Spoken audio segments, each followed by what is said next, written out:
The sprawling Atwood mansion shimmered beneath the evening lights, a palace of glass and marble perched proudly on the hills overlooking the city. Guests in designer suits and glittering gowns floated across the vast ballroom, their laughter ringing out against the backdrop of soft jazz and the steady clinking of champagne flutes. It was one of those nights where wealth didn't just speak, it screamed. Adrian Atwood stormed through the grand double doors, his expression thunderous. The tall, broad-shouldered heir to Marcus Atwood's billion-dollar empire looked every inch the prince of the room, his navy blue tuxedo perfectly tailored, his jawline sharp beneath his perpetual scowl.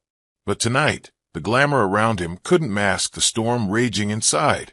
He had just left a failed meeting with foreign investors, who had dismissed him as arrogant and unprepared. To Adrian, it wasn't his fault.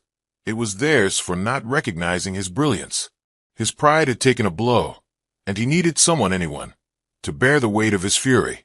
Ilara stood quietly at the edge of the ballroom, dressed in her simple black and white maid's uniform. She held a silver tray balanced delicately in her slender hands, her dark eyes lowered respectfully, her posture rigid from years of service. Ilara had always been careful, cautious, invisible. In a place like this, invisibility was survival. She had learned long ago that drawing attention, even accidentally, was dangerous in a house where men like Adrian reigned. Unfortunately, invisibility couldn't save her tonight. Adrian's sharp gaze swept the room, seeking an outlet. Then he saw her, the maid with her timid posture, standing so still that she almost blended into the wall. His lip curled. Something inside him, twisted with pride and anger, decided she was the perfect target. He strode across the room, his footsteps sharp against the polished marble. Guests instinctively moved aside, whispering, sensing the storm that followed him. Ilara's heart thudded as she noticed his approach. She lowered her eyes further, praying silently that he would walk past. He didn't. Adrian snatched a glass of red wine from a nearby waiter's tray. Without hesitation, without a word, he hurled the contents across Ilara's chest. The crimson liquid splattered over her neat uniform, staining it like blood against snow. Gasps rippled through the ballroom.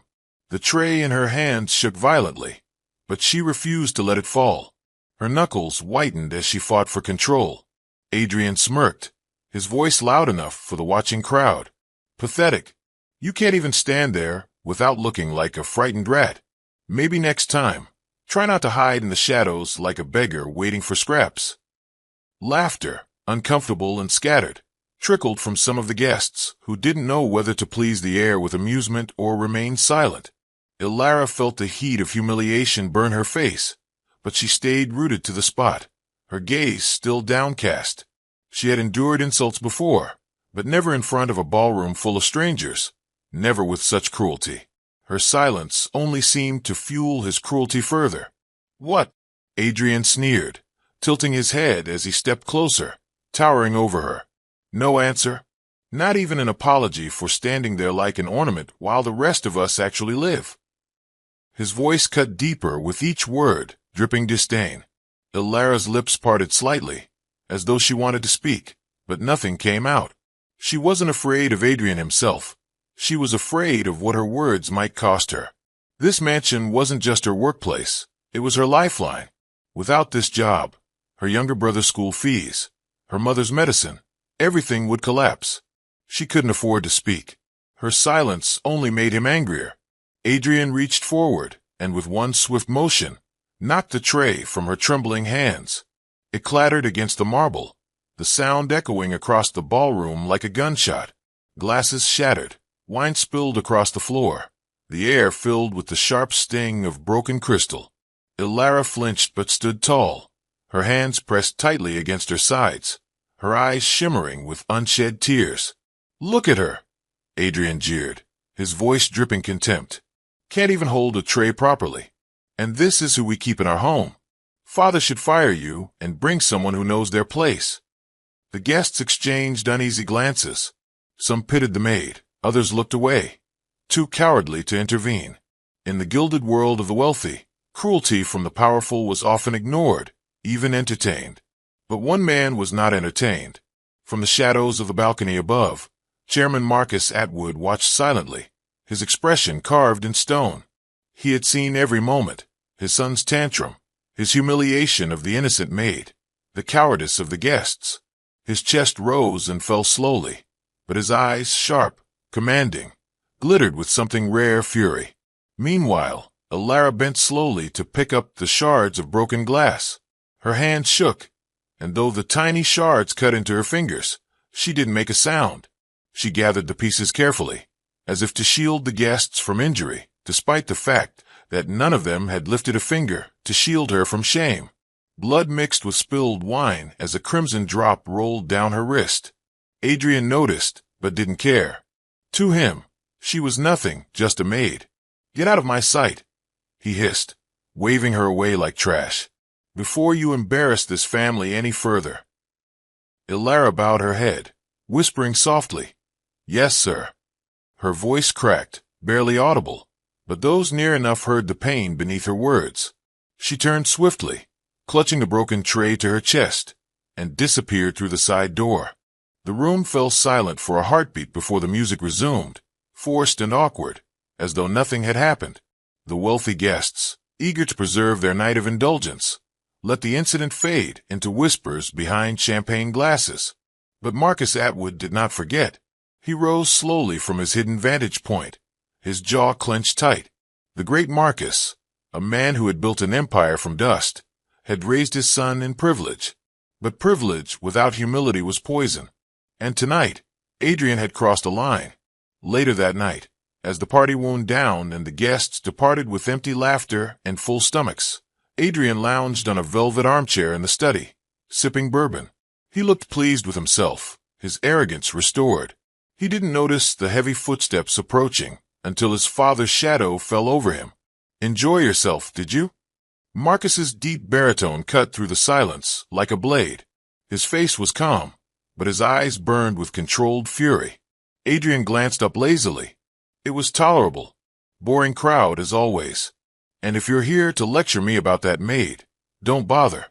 She deserved it." Marcus's hand slammed against the mahogany desk, making Adrian jolt. "Deserved it," Marcus repeated, his voice like thunder in a storm. "That woman works in this house with dignity. She feeds you, cleans up after your filth, and you humiliate her in front of the world? You are my son, Adrian, but tonight you behaved like a tyrant." Adrian rolled his eyes. "Father, she's just a maid. Why are you making such a spectacle of this? It's not like the world will end because her cheap uniform got ruined." Marcus leaned in, his face inches from Adrian's. His voice dropped, low and deadly. "You don't understand, do you? Power is not measured by how you treat those above you. It is measured by how you treat those beneath you. And tonight, you proved yourself unworthy of both." Adrian straightened, sensing something unusual in his father's tone. "So what? You'll scold me? Cut me off from the company for a week? This isn't the first time we've had this argument." Marcus's lips tightened into a grim line. He paused, his silence heavier than any words, before he spoke again. "No. This time, you've gone too far. You will make this right." Adrian frowned, a nervous laugh escaping his lips. "Make it right? How? Apologize? Pay her extra? Fine. I'll throw money at her if it makes you feel better." Marcus's eyes narrowed. "You think money fixes everything? No, Adrian. This will not be settled with money. You humiliated that girl publicly. You will honor her publicly. You will marry her." The glass slipped from Adrian's hand, shattering against the floor. He stared at his father as though he had lost his mind. "Marry her?" He barked a laugh, sharp and bitter. "You can't be serious. She's a maid. I don't even know her name." "Her name is Alara," Marcus said firmly, his voice like iron. "And yes, I am serious. If you want your inheritance, your company, your future, you will marry her. That is final." Adrian's heart pounded, his mind spinning. He wanted to scream, to curse, to defy. But in that moment, all he could do was sit in stunned silence as the weight of his father's words crashed over him. The silence in the study was suffocating, broken only by the faint ticking of the grandfather clock in the corner. Adrian's jaw clenched, his eyes blazing with disbelief. "You can't be serious," he finally spat, his voice sharp, laced with incredulity. You expect me, Adrian Atwood, to marry a maid?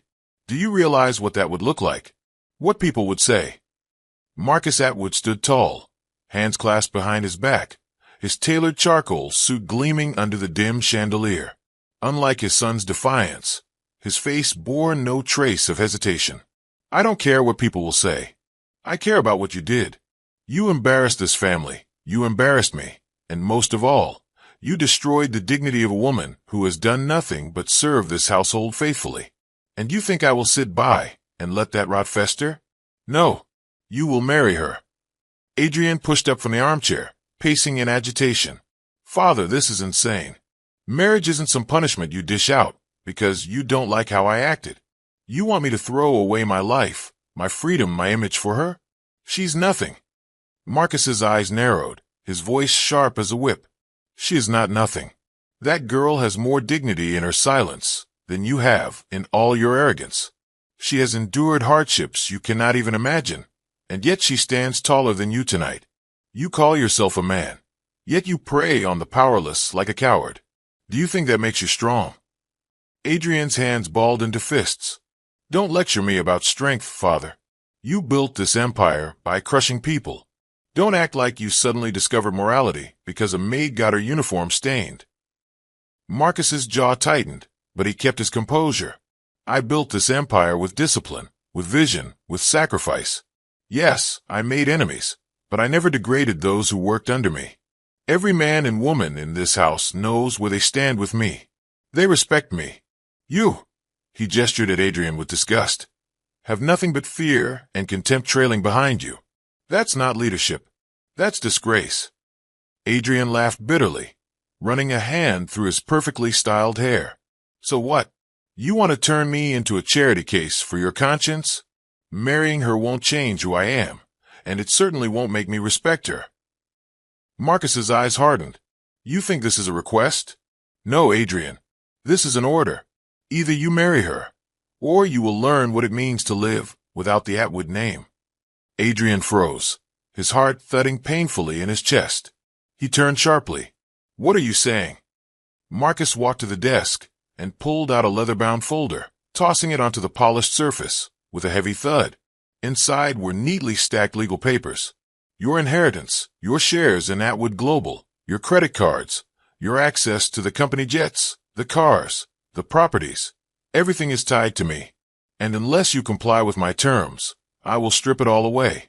You will walk out of this house with nothing but the clothes on your back. Adrian's throat went dry. For a fleeting moment, fear flickered in his eyes, quickly masked by arrogance. You wouldn't dare. You've groomed me to take over the company since I was a child. You need me. Marcus's lips curved into a grim smile. Need you? Adrian, the company does not need you. I have board members more capable than you, executives more disciplined than you, and investors who question your competency with every meeting. The truth is, you need this company more than it needs you. Without Atwood Global, who are you? A spoiled brat with nothing but a last name. Adrian's pride stung like acid. He slammed his fist against the desk. This is blackmail. You can't control my life like this. Marcus's tone was like steel. I am not blackmailing you. I am teaching you. You want to inherit my empire? Earn it. Prove that you can respect more than just yourself. Prove that you can value people. Starting with her. Adrian's mind raced. The thought of being penniless, powerless, stripped of everything he had ever known, sent chills down his spine. He had grown up in luxury, groomed in excess. The very idea of life without wealth felt like suffocation. But marriage to Alara? The thought disgusted him. He pictured her timid eyes, her trembling hands, her stained uniform, and rage bubbled inside him. No, he hissed. I will not do it. Marcus's face darkened, but his voice remained calm. Then walk away. Right now. I'll have your accounts frozen by morning, your name removed from every document, and your reputation will crumble with the speed of a whisper in these circles. Choose wisely. The weight of his father's words hung heavy in the air. Adrian stood there, chest heaving, fists clenched, as though teetering on the edge of a cliff. The empire he believed was his birthright now felt like sand slipping through his fingers. He wanted to argue, to fight, but beneath his arrogance lay the cold, hard truth. Marcus had the power to do it. Adrian turned away, his voice low, bitter.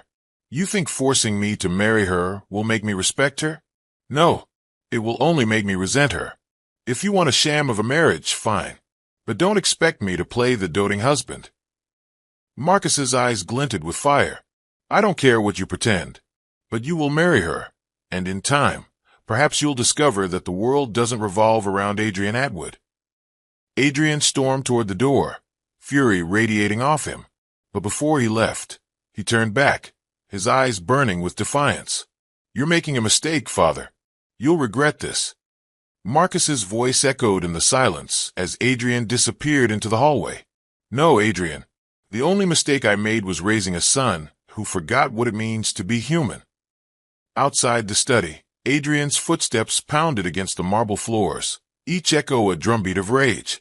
Servants hurried out of his way, heads bowed, terrified of being caught in the storm of his wrath. He tore off his tie, yanked open his cufflinks, and marched down the hall until he slammed his way into his private wing of the mansion. His room, a sleek blend of glass walls and leather, felt suffocating despite its grandeur. He poured himself another drink, gulping it down with shaky hands. How dare his father do this? How dare he humiliate him with such a decree? A maid. Of all people, a maid? His phone buzzed on the table. Messages from his friends flooded the screen. Heard about what happened at the party. Savage move, bro. That poor girl looked like she wanted to die. You went too far, man. Careful. People are talking. Adrian hurled the phone across the room, watching it shatter against the wall. He didn't need their pity or their judgment. They didn't understand. Nobody did. Meanwhile, in a small corner of the mansion's servants' quarters, Alara sat quietly, staring at her stained uniform soaking in a basin of cold water. Her fingers throbbed from the cuts, but she ignored the pain. Tears threatened to fall, but she blinked them back. She had promised herself years ago that she would not cry in this house. Not for them. Not for him. She thought about her mother's fragile body back home, her brother's laughter when he received his school books, the bills waiting to be paid. This job was her survival, and tonight it had nearly slipped away. But she would endure. She always endured. She whispered softly, her voice barely audible in the silence. God, give me strength. I will not break. Unbeknownst to her, Marcus's words still echoed in the halls above. You will marry her. The morning sun streamed through the towering glass windows of the Atwood mansion, its golden rays illuminating the polished marble floors. The night storm had passed, but inside, another storm was brewing.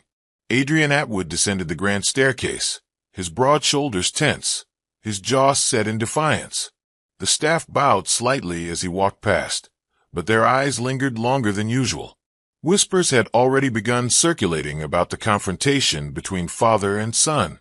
Servants knew more than they ever admitted, and rumors traveled faster than wildfire in this household. Adrian didn't care. His father's decree was outrageous, and he wasn't about to bow down. He entered the dining hall, where Marcus sat at the long oak table, sipping black coffee while reading the morning financial reports. His father looked every inch the emperor of his empire, composed, powerful, commanding.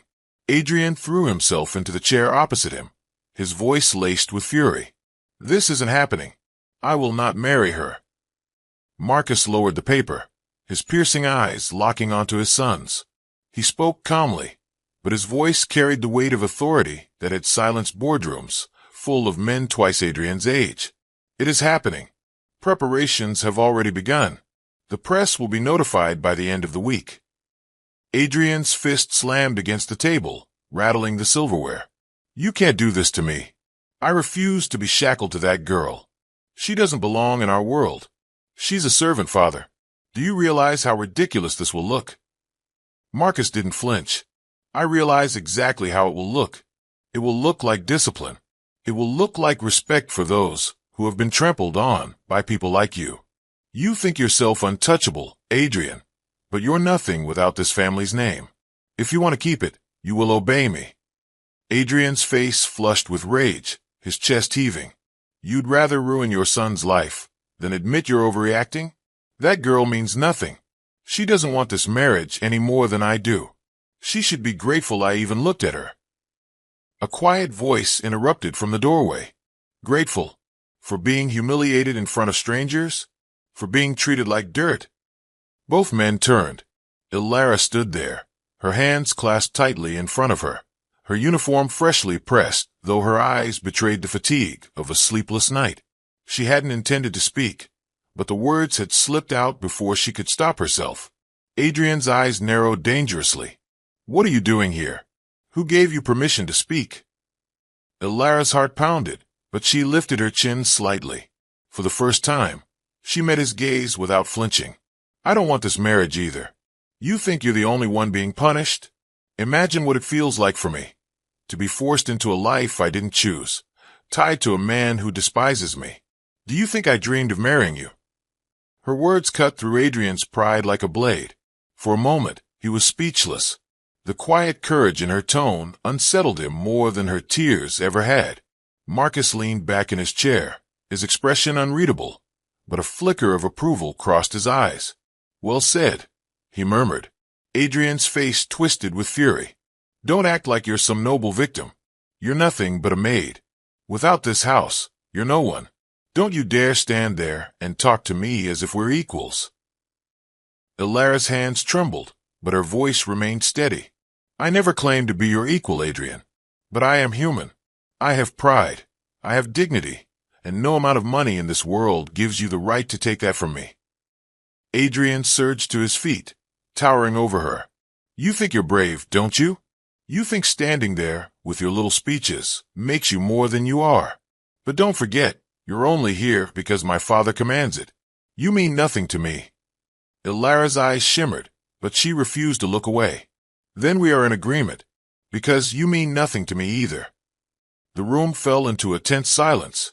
Marcus set his coffee cup down, his voice calm yet firm. Good. At least you are honest with each other. That will make this easier. The wedding will take place in 2 weeks. Adrian spun toward him, his voice cracking with disbelief.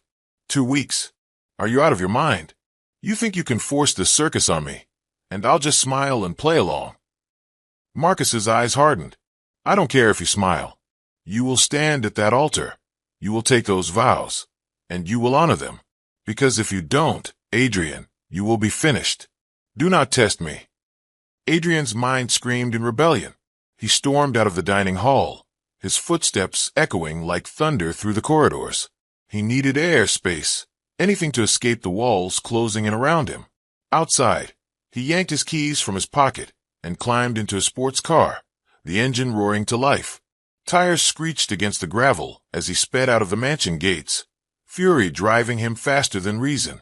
Meanwhile, Ilara remained in the dining hall, her chest rising and falling as though she had just run a marathon. Marcus studied her for a moment, his sharp gaze softening slightly. You spoke well, he said. Few would dare to stand up to Adrian. Ilara lowered her gaze again. With respect, sir, I didn't speak for courage. I spoke because I needed him to understand that I will not be a pawn. If this marriage must happen, I will not enter it as a slave. Marcus nodded slowly. Good. That is exactly why I chose this path. Adrian must learn that the world does not bend to his arrogance. Perhaps you are the only one who can teach him. Ilara's eyes widened. With all due respect, I am not here to teach him. I am here to survive. Marcus's lips curved faintly. And yet survival requires strength. You have it, even if you don't see it yourself. Ilara bowed her head and excused herself, leaving Marcus alone with his thoughts. Upstairs in his private quarters, Adrian paced like a caged lion. His mind replayed Ilara's words again and again. You mean nothing to me either. They cut deeper than he wanted to admit. He had expected her to cower, to beg, to weep. Instead, she had stood her ground. It infuriated him, and disturbingly, intrigued him. For the first time, Adrian wasn't sure who had truly lost control in that room. He grabbed his phone and dialed his closest friend, Dominic, the only person he trusted to listen without judgment. Dom, he growled when the line connected. You won't believe what my father's done. Within an hour, They sat together in a sleek downtown lounge, whiskey glasses in hand. Adrian poured out the story, his voice laced with venom. Dominic listened, his brow furrowed. Finally, he leaned back, exhaling. Adrian, this is serious. Your father doesn't bluff. If he says he'll cut you off, he will. Adrian slammed his glass down. So what? You think I should just accept this? Marry a maid? Be the laughingstock of every boardroom, every gala, every headline? No, I'd rather burn it all down. Dominic sighed. I'm not saying you should accept it. I'm saying you should be smart. Fight him strategically. Maybe agree for now, buy yourself time, then find a way out. Adrian's eyes darkened with determination. I don't care what it takes. I will never let that girl think she has power over me. This is my life, not theirs. Back at the mansion, Alara knelt beside her small bed in the servants' quarters, whispering a prayer. Her voice trembled, not with fear, but with resolve. If this is the path before me, give me strength to walk it. I will not let him break me. I will not. And though the night stretched long and uncertain, one truth had already been set in motion. Despite both their refusals, Marcus Atwood had already begun the preparations for a wedding that neither of them wanted, but neither could escape. The morning of the wedding dawned with a heavy stillness that clung to the Atwood mansion like a suffocating cloak. The sprawling estate had been transformed into a scene out of a luxury magazine. White roses lined the marble staircase, chandeliers sparkled brighter than usual, and silk drapes cascaded elegantly across the ballroom walls. Outside, paparazzi cameras flashed from beyond the wrought iron gates, desperate to capture every detail of what promised to be the most scandalous wedding of the season. Inside, Adrian Atwood stood in front of a mirror, tugging irritably at his bow tie. His reflection stared back at him with sharp arrogance, but beneath the polished tuxedo and sculpted hair, his eyes burned with resentment. He had not smiled once since waking. You look perfect, Dominic remarked from the doorway, sipping champagne with careless ease. Every girl in that room will be swooning when you walk down the aisle. Adrian scowled. Every girl in that room will be laughing. You think I don't hear them? They're calling it the wedding of shame. Me, Adrian Atwood, being forced to marry a maid. Dominic shrugged. Maybe. But they'll also be watching. And in our world, attention is currency. Spin it right, and you might come out ahead. Adrian's jaw tightened. I don't want attention. I want freedom. I want my father to choke on the control he thinks he has. His fists clenched, but even in his rage he knew the truth. Marcus had won. For now. Across the mansion, in a modestly decorated room, far removed from the lavish suites of the Atwood family, Alara sat quietly, while two maids adjusted the simple ivory gown Marcus had arranged for her. It was elegant yet understated, nothing like the jewel designer gowns worn by the wealthy brides of the elite. Her hair was styled into soft curls, pinned with delicate pearls, her veil thin and sheer. She looked into the mirror and barely recognized herself. She did not feel like a bride. She felt like a prisoner. One of the maids, a kind woman named Rosa, squeezed her hand gently. You look beautiful, Alara. Truly. Alara's lips curved into a faint smile, but her eyes betrayed her sorrow. Beauty means nothing when the heart is unwilling. Rosa's gaze softened. Perhaps, but sometimes life surprises us in ways we cannot see. Hold on to your dignity. That is your strength. Alara nodded, though her heart remained heavy. She thought of her mother's fragile health, her brother's laughter. This marriage was not for love. It was for survival, and she would walk through it with silent dignity, no matter how much Adrian despised her. The ceremony began with the grandeur expected of the Atwoods. The ballroom was filled with business tycoons, celebrities, politicians, all murmuring with curiosity. The orchestra played softly as guests turned toward the aisle. Adrian stood at the altar, his cruel smile etched in place. He looked the part of the groom, but his eyes gleamed with disdain. When Alara entered, escorted by Marcus himself, the whispers rose to a crescendo. She walked slowly, her hands trembling slightly as she held the bouquet of white roses. The gown flowed behind her like a river of ivory, her face calm, her steps steady. Guests leaned closer, some gasping at her quiet beauty, others whispering insults about a maid daring to marry into the Atwood name. Adrian leaned closer as she approached, his voice a low hiss. "Enjoy your moment, maid. You may wear the dress, but you'll never belong here."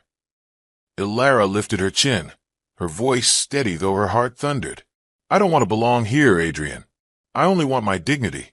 Nothing more." His smirk faltered, but before he could respond, Marcus stepped forward, his imposing presence silencing the room. The vows began, the priest's voice resonating with solemn authority. Adrian repeated each word with a mocking edge, emphasizing for better or worse with a sneer. When it came time to take Ilara's hand, he hesitated deliberately, letting the pause hang in the air until whispers rippled through the crowd. Finally, with a dramatic sigh, he placed his hand in hers, his grip cold and unyielding. Ilara's eyes remained downcast, but her quiet grace unsettled him more than her defiance ever had. When the rings were exchanged, Adrian slipped the band onto her finger with theatrical disdain, whispering under his breath, "Consider this your chain." Ilara, with trembling hands, placed his ring without a word, her silence cutting deeper than a retort. Just as the priest prepared to announce them husband and wife, Marcus raised a hand, commanding the room. His deep voice carried across the hall, every word heavy with purpose. "Before this union is sealed, there's one more matter to address." All eyes turned to him, the murmurs growing restless. Adrian stiffened, sensing danger. Marcus continued, his expression grim. "As of this moment, my will and my shares in Atwood Global are tied directly to this marriage. Neither Adrian nor Ilara may divorce without forfeiting everything. If Adrian leaves her, he loses the company. If Ilara walks away, she inherits nothing. Their lives, their futures, are bound by this union." Gasps erupted from the crowd, the shockwave rippling like wildfire. Adrian's face drained of color, fury flooding his veins. He turned sharply to his father. "You can't be serious. You're chaining me to her forever." Marcus's gaze was unyielding. "You chained yourself the moment you chose cruelty over respect. This is your redemption, or your ruin. The choice is yours." The priest, caught between tradition and power, quickly concluded the ceremony. "By the authority vested in me, I now pronounce you husband and wife." The applause was hesitant, scattered, filled with discomfort. Adrian's jaw clenched so tightly it ached. He refused to kiss Ilara, turning away with deliberate defiance. Ilara stood still, her hands folded, her face calm despite the storm raging around her. The guests watched in stunned silence as the newlyweds walked back down the aisle. Adrian's stride was tense, his hand deliberately kept from hers, while Ilara walked with quiet dignity, her head held high. In the eyes of the world, the wedding was a scandal. In the eyes of Marcus, it was justice. And in the heart of Ilara, it was survival. Later that night, the grand reception unfolded with forced smiles and fake laughter. Adrian made no attempt to hide his contempt, flirting openly with a glamorous socialite at the bar while ignoring his new wife completely. Ilara sat alone at the corner of the table, the whispers of guests swirling around her. Yet she did not cry, nor did she falter. She simply watched, silent and strong, as the empire she had unwillingly married into revealed its cracks. Upstairs in his private study, Marcus raised a glass of whiskey, his eyes fixed on the city skyline. His voice was a low murmur to himself. "One day, Adrian, you will understand. And when that day comes, you will thank me." The Atwood mansion, usually a place of grandeur and prestige, felt more like a battlefield in the days following the wedding. The media outside dubbed it the wedding of scorn. Headlines splashed across tabloids. Billionaire's son marries Maid in shocking ceremony. Photos of Adrian sneering at the altar and refusing to kiss Ilara went viral overnight. The public was divided, some mocking Adrian for his arrogance, others praising Ilara's quiet dignity. Inside the mansion, however, there was no debate. War had begun. Adrian made his disdain clear from the first night. He had refused to share a room with Ilara, instructing the staff to prepare separate quarters. His lavish master suite remained his alone, while Ilara was given a smaller guest bedroom down the hall. "This isn't a marriage," Adrian had told her coldly that night. "This is a sentence." Don't think for a second I'll play the role of husband." Alara had only nodded, her expression calm, though her heart tightened. "I don't expect anything from you, Adrian. I never did." That infuriated him more than pleading ever could. The days that followed were no kinder. At breakfast, he arrived late, surrounded by laughter from whichever socialite or model he had brought home the night before. He made sure Alara saw him whispering into their ears, touching their hands, while ignoring his wife completely. At dinner, when they sat across from each other at the long dining table, he often invited friends just to belittle her in front of them. "Tell me, Alara," he would say mockingly, "did they train you to sit silently as part of your maid duties, or is it your natural gift?" Laughter from his companions followed, but Alara never rose to the bait. She simply ate quietly, her dignity intact. "Silence is sometimes wiser than cruelty," she replied once, her tone soft yet firm. His friends had chuckled awkwardly, some even shifting uncomfortably at her unexpected composure. Adrian's smirk had faltered, though he quickly masked it with another cruel joke. When he wasn't humiliating her, he ignored her entirely. Days turned into weeks of cold shoulders and sharp words. Yet Alara did not crumble. Instead, she found her strength in small acts. She began assisting the staff, not out of duty, but out of solidarity. She helped in the kitchens, carried trays, folded linens alongside them. At first, the staff protested. "Madam, you shouldn't lower yourself," Rosa whispered. But Alara only smiled. "I was one of you before this. I don't want to forget where I came from." Her humility won their hearts. Soon, the servants looked at her not as an outsider forced into the family, but as one of their own. Whispers of admiration spread among them. "She's kind. She doesn't act like him. She treats us like people. She's nothing like Adrian." The respect she earned from the staff began to gnaw at Adrian. One evening, he returned home after a long day of work, his tie loosened, his mood foul after another board meeting where Marcus had overshadowed him. As he entered the hallway, he saw the staff gathered around Alara in the kitchen, laughing softly as she told a story about her childhood. They looked at her with warmth, with admiration, the way no one ever looked at him. Something twisted inside him, jealousy, though he refused to admit it. He stepped into the kitchen abruptly, the laughter dying instantly. "What is this?" he demanded. The staff quickly dispersed, bowing and murmuring apologies before scurrying away, leaving only Alara standing by the counter. She wiped her hands calmly on a towel. They were only sharing a moment, Adrian. Nothing more. His jaw clenched. "You're here to play my wife, not to turn the staff into your fan club." Alara met his gaze steadily. "I didn't ask for their admiration. They gave it freely. Perhaps you should ask yourself why they don't look at you the same way." The words hit harder than any insult he had ever received.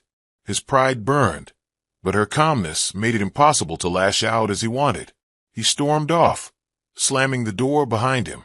That night, alone in his room, he poured himself a drink, her words echoing in his head. Why don't they look at you the same way? He hated that he had no answer. The war between them escalated in subtle battles. Adrian tried to flaunt his power by throwing lavish parties at the mansion, parading women in front of Alara, ensuring the tabloids captured every scandalous detail. Yet while guests gossiped about his arrogance, they couldn't help but notice the quiet grace of his wife as she greeted them with poise, her calm presence a stark contrast to his recklessness. More than once, he overheard whispers at his own parties. The May-turned-wife is more dignified than him. She carries herself like she belongs, even when he tries to shame her. Adrian is losing control. Each comment was a dagger to his pride. One evening, during a particularly grand event, Adrian made a deliberate scene. Standing at the bar, a glass of scotch in hand, he laughed loudly with a group of investors while keeping his arm draped around a glamorous woman in a sequin gown. Spotting Alara across the room, he raised his voice. "Gentlemen, do you know the best thing about being forced into marriage? It gives you the perfect excuse to enjoy everything outside of it." Laughter erupted around him, but the words cut through Alara like glass. She didn't cry. She didn't flinch. She simply excused herself quietly and left the hall, her dignity intact even in the face of humiliation. Later that night, Adrian found her in the small garden at the back of the mansion, sitting on a stone bench beneath the stars. Her hands were folded in her lap, her expression calm though her eyes glistened. For a moment, he hesitated, something tightening in his chest. But pride pushed him forward. "Running away to sulk," he mocked. Ilara turned to him, her gaze steady. "No, Adrian. I came here to breathe. Something you might try someday." Her words were simple, but they struck him with unexpected force. He stood there, unable to reply, watching her in the moonlight. For the first time, he saw not a maid, not a burden, but a woman with quiet strength he couldn't shake. He left without a word, but the image of her lingered long after he had gone to bed. The war at home continued, each day a clash of wills, his arrogance against her dignity. Yet in the silence between their battles, cracks began to form in Adrian's armor. For the first time in his life, he was facing someone who neither feared nor adored him, and though he refused to admit it, it unsettled him more than he could bear. The Atwood mansion, despite its towering walls and expensive silence, was filled with tension that never seemed to end. Weeks after the wedding, Adrian and Ilara continued to live under the same roof like strangers, bound only by Marcus's decree. To the public, they were husband and wife, but behind the glossy facade lay cold indifference and calculated hostility. Adrian believed his cruelty could break her spirit, but what unsettled him most was that it never did. Ilara bore every insult with dignity, every humiliation with grace, and every silence with unshaken composure. For Adrian, the war was supposed to be won by now. Instead, it was changing. One night, long after the mansion had gone quiet, Adrian wandered the halls restlessly. The day had been brutal, investors questioning his competence, Marcus dismissing his ideas in a boardroom, whispers about how Ilara's composure contrasted sharply with his recklessness. His pride was bruised, his temper short. He poured himself another glass of bourbon, yet it did little to dull the gnawing inside him. Passing the small chapel room Marcus's late wife had once cherished, he heard a faint voice. Curious, he stopped. The door was ajar, and inside he saw Ilara kneeling, her hands clasped tightly, her face tilted toward the candlelit altar. Her whisper was so soft it almost blended with the flicker of flame. "Lord, please watch over Adrian's mother.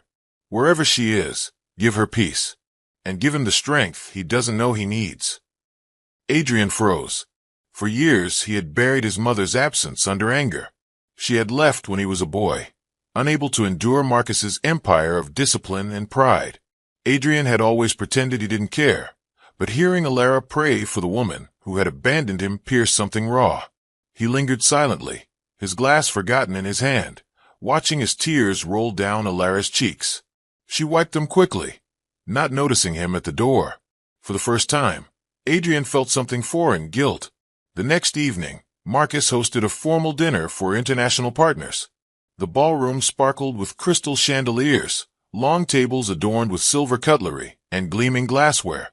Adrian, dressed immaculately, played his role with forced charm, his laughter echoing louder than necessary. Ilara, seated beside him, wore a simple emerald dress Marcus had chosen for her. She carried herself with poise, quiet yet commanding in her own way. The evening flowed until one of the guests, a smug rival named Victor Kane, leaned across the table with a smirk. "Adrian, I must say, your choice of bride shocked us all. A maid. Quite the statement." His words dripped with derision, and laughter rippled among his entourage. Adrian smirked back, prepared to respond with sarcasm, but Victor wasn't finished. "Tell me, Ilara, do you serve him his meals at home too? Or have you upgraded to polishing his shoes now that you wear a ring?" More laughter erupted, cruel and mocking. Ilara's face flushed, but she held her composure, her fork resting quietly on her plate. Adrian's hand tightened around his glass, his jaw twitching. For once, the mockery wasn't aimed at him. It was aimed at her. Something inside him shifted. Before Ilara could respond, Adrian leaned forward, his voice sharp, carrying across the table. "Careful, Victor." The laughter ceased instantly. Victor raised a brow. "Just a joke, old friend." Adrian's eyes burned. "She is my wife. Speak about her like that again, and you won't be welcome at this table, or any table that bears my family's name." The silence was thick, the air electric. Victor chuckled nervously, raising his hands in mock surrender. "Relax, Adrian. No harm meant." Adrian didn't break his glare until Victor looked away. Only then did he lean back, his pulse racing. Around the table, whispers began. Some exchanged glances of surprise. Adrian Atwood defending his maid wife? No one had expected it. Ilara, stunned, turned slightly toward him. Her lips parted as if to speak, but she said nothing, unsure what to make of his sudden defense. Later that night, when the guests had left and the mansion was quiet, Ilara approached him in the corridor. Her steps were hesitant, her voice soft. "Why did you defend me tonight?" Adrian, loosening his tie, scoffed. "Don't read too much into it. I wasn't about to let Victor think he could insult me by insulting you." Ilara's gaze lingered on him, searching his face. "Still, thank you." She walked away before he could reply. Adrian stood there, unsettled. He wanted to brush it off as pride, as control, but the truth was harder to ignore. He hadn't defended her for himself. He had defended her because the look of humiliation in her eyes reminded him of the shame he had once felt under his father's shadow. Days passed, and small cracks began to form in his armor. He noticed her more. The way she tucked a stray curl behind her ear when she worked with the staff, the soft hum of a hymn under her breath in the mornings, the calm resilience that never wavered even when he was cruel. One evening, he found himself lingering at the doorway to the kitchen, watching her knead dough with Rosa. They laughed together, flour dusting their aprons, a moment of ordinary joy that felt foreign in his world of power games. When Rosa left the room, Ilara noticed him watching. "Do you need something?" she asked. Adrian cleared his throat, uncomfortable. "No, just pass through." He walked away quickly, annoyed at himself for standing there. That night, he tossed in bed, her laughter replaying in his mind. He hated how it made him feel, restless, vulnerable. One weekend, Marcus announced a charity gala and insisted Adrian and Ilara attend together. "Appearances matter," he declared. Adrian groaned, but he obeyed. Ilara wore a sapphire gown that night, her natural curls swept into an elegant bun. As they entered the hall, all eyes turned to them. Adrian, out of habit, prepared to humiliate her with his coldness, but something strange happened. The way the crowd admired her composure, the way men glanced twice at her quiet beauty, sparked something he didn't expect, protectiveness. He found himself standing closer, placing a hand lightly on her back as they moved through the room. When a guest leaned too close to her, Adrian bristled, his jaw tight. Ilara noticed, her brow furrowing. Later, when they sat alone briefly, she asked softly, "Why are you acting like a husband tonight?" He looked at her, smirk tugging at his lips, though his eyes betrayed his confusion. "Maybe I'm just playing the part better than usual." But even as he said it, he knew it wasn't just an act. That night, after the gala, he walked her back to her room. For the first time, he didn't throw a cutting remark. Instead, he paused at her door, his voice low. "You were impressive tonight." Ilara blinked in surprise. "Thank you." She opened her door, her heart strangely unsteady, and closed it behind her. Adrian stood in the hallway, staring at the closed door, his chest tight with emotions he couldn't name. Alone in his room later, he poured another drink, his reflection staring back from the mirror. For the first time, he didn't see just arrogance. He saw doubt. He saw cracks. And he wondered if the maid he had once mocked was stronger than he had ever been. The tension between Adrian and Ilara shifted in ways neither of them could fully understand. What had once been pure hostility now simmered with an unease that unsettled them both. Adrian found himself noticing her in the smallest of moments, the way her voice softened when she spoke with the staff, the way her laughter was rare but genuine, the way her strength revealed itself, not in grand gestures, but in her quiet endurance. He hated that he noticed. He hated that it mattered. One Friday evening, Adrian met Dominic and a few friends at a high-end lounge downtown. The night began as it usually did, drinks flowing, expensive cigars lit, laughter filling the air. Adrian tried to drown the thoughts of Ilara that kept creeping in, convincing himself he still had control. But when Dominic leaned forward and, half-jokingly, said, "So, Adrian, how's life with your maid wife?" something inside him snapped. Adrian smirked coldly. "The same. She exists.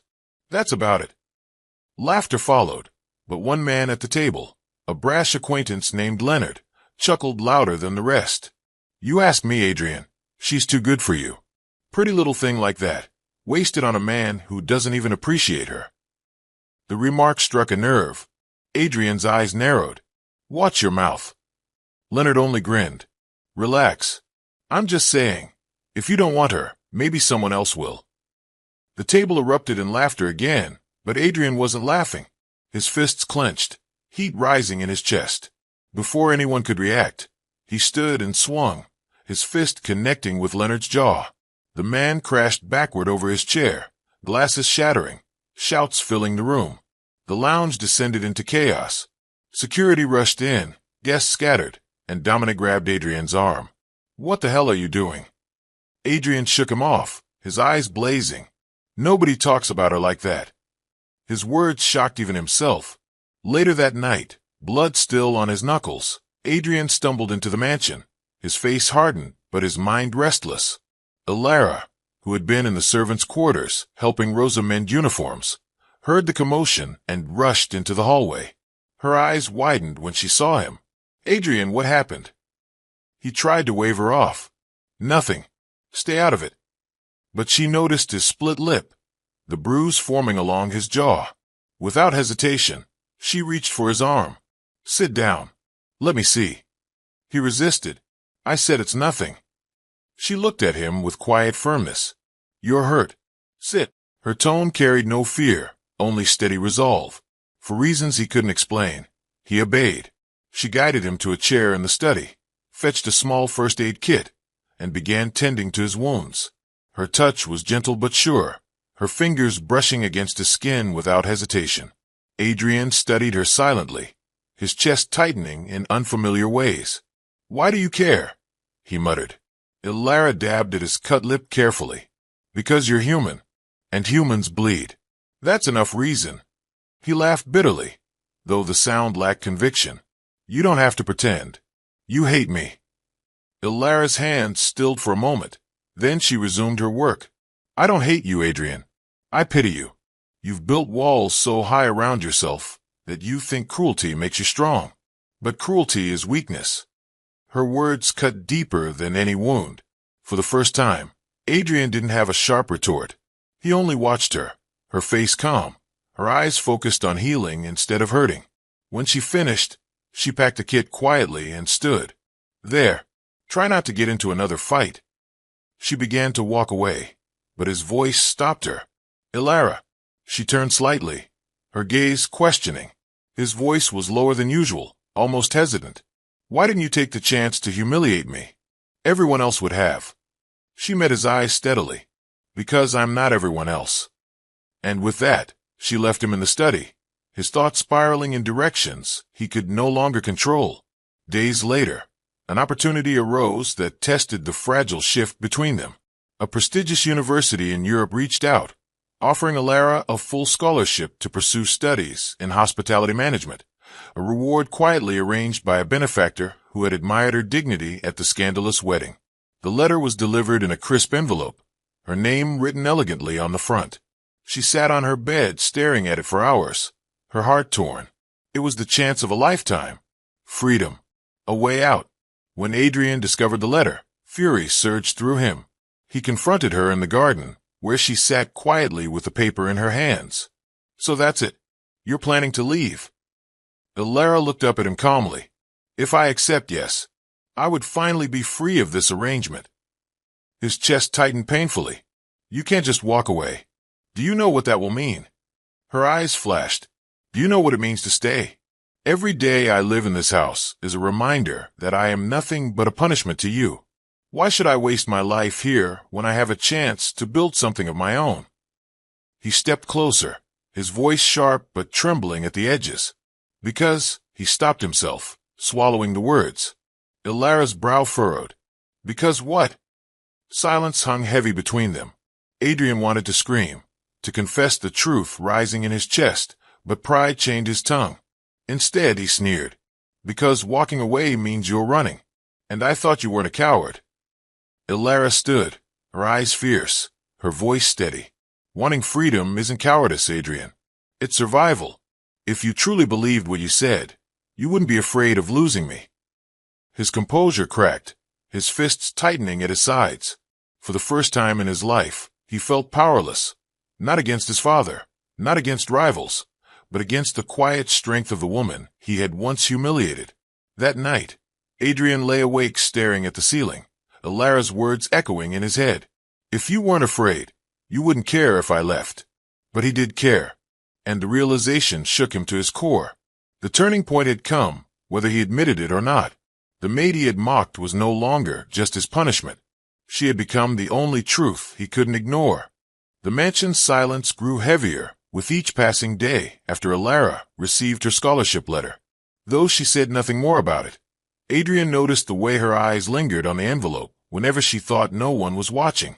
He noticed how she sat by her window at night, staring out into the dark as though weighing the weight of two futures, one with freedom and one chained to him. He hated that the thought of her leaving made his chest ache in a way he couldn't understand. For years, Adrian Atwood had believed he was untouchable. He had money, power, and a name that commanded respect. But now, none of that mattered, because the one person he couldn't control was the maid who had become his wife. He had mocked her, broken her, ignored her, and yet she had not only endured but found dignity in the ruins he created.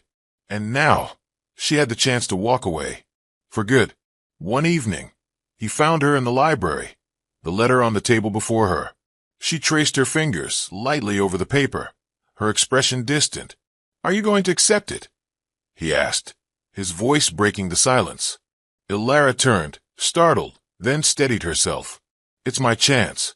A life beyond this house, beyond you." The words stung, though she spoke them without malice. Adrian stepped closer, his voice low. "And if I asked you to stay?" Ilara's gaze locked on his, her eyes searching. "Why would you? You've made it clear from the beginning that you despise this marriage. You parade women in front of me, humiliate me, ignore me. If I leave, you'll finally be free. Isn't that what you want?" He swallowed hard, his pride warring with the truth, clawing at his chest. "It was what I thought I wanted, but now I don't." Ilara frowned. "You expect me to believe that?" He exhaled sharply, frustration and vulnerability colliding. "I don't expect you to believe anything. I only know that the thought of you leaving makes me realize something I should have seen long ago. I was blind, Ilara, blind to your strength, your dignity, your worth. You were everything I wasn't, humble, kind, resilient. And I mocked you for it because it scared me. Because deep down, I knew you were stronger than me." Ilara's breath caught, her heart pounding. She had dreamed of these words, but hearing them felt surreal. She searched his face, looking for insincerity, but for once, his eyes carried no arrogance, only sincerity. "Adrian," she whispered. He stepped closer, his voice trembling. "I can't lose you. Not to a scholarship, not to freedom, not to anyone. Stay. Not because my father ordered it, not because of the will. Stay because I love you." The words hung in the air like fragile glass. Ilara's chest tightened. She had never imagined she would hear them from him. "Do you even understand what love means, Adrian?" she asked softly. He nodded, pain flickering across his face. "I didn't before, but you taught me. Every time you chose dignity over anger. Every time you stood tall when I tried to break you. Every time you showed compassion, even when I didn't deserve it. You taught me. You showed me what strength looks like. You showed me what love could be." Tears filled her eyes, but she shook her head slightly. "You don't make it easy to trust you." He dropped to his knees suddenly, his pride stripped away, his voice raw. "Then let me earn it. Let me spend the rest of my life proving it. I don't care if it takes years. Just don't walk away now. Don't let me realize too late that I destroyed the only thing that ever mattered." The sight of Adrian Atwood, the arrogant heir, kneeling before her with tears in his eyes, shattered the walls Ilara had built around her heart. She saw not the man who had humiliated her, but the man who was finally broken enough to change. Slowly, She lowered herself to the floor, kneeling before him. She placed her hands gently on his face, her thumbs brushing away his tears. I don't want riches, Adrian. I don't want power. I only ever wanted respect, dignity, and honesty. If you can give me that, then maybe I can give you my heart. His breath caught, relief flooding his chest. You already have it. Their lips met, not in the fiery clash of passion, but in a tender, trembling kiss filled with redemption and new beginnings. For the first time, it was real. Days later, Marcus gathered them in his study, his sharp eyes flicking between them. He had heard of Adrian's fight, seen the shift in his son's demeanor, sensed a change in the air. I hear you are considering leaving Ilara, Marcus said. She glanced at Adrian, then back at Marcus. I was, but not anymore. Marcus studied her closely, then turned to his son. And you, Adrian, do you finally understand why I did this? Adrian met his father's gaze, his voice steady. Yes, I understand. I hated you for it, but now I see it was the only way I could learn. You were right. Power means nothing if you don't know how to treat people. She taught me that. Marcus's stern face softened slightly, pride flickering in his eyes. Good. Then perhaps my empire is in safer hands than I thought. From that day, the atmosphere in the mansion changed. Adrian no longer flaunted other women or mocked his wife. Instead, he began walking beside her, speaking to her, listening to her. Slowly, the staff, once fearful of him, noticed the change. The cold arrogance faded, replaced by a quieter strength that mirrored hers. Ilara continued helping the staff, but now Adrian often joined her, awkward at first but determined to try. They laughed together in the kitchen, shared conversations in the garden, and for the first time, the mansion felt less like a battlefield and more like a home. Months later, at a gala, the couple entered hand in hand. Whispers rippled through the crowd, but this time, the tone was different. Guests admired Ilara's elegance, her quiet grace, and Adrian's newfound humility. They said it would never work. One woman whispered, but look at them now. She changed him. Another murmured, no, she revealed who he could be, came the reply. At the end of the evening, as they returned home, Adrian paused at the door, looking at Ilara with a soft smile. I used to think you were my punishment, he admitted. Now I know you were my salvation. Ilara's eyes glistened. And I used to think you were my prison. Now I see you my freedom. They embraced beneath the chandelier, their shadows merging on the marble floor. No longer enemies, but partners. The maid in the air, bound not by force but by love, had rewritten their story. And for the first time in the long history of the Atwood mansion, love, not pride, was the legacy that lingered within its walls. I hope you enjoyed this story. Please like, comment, and share. Also turn on the bell to get more of our videos. See you in the next story.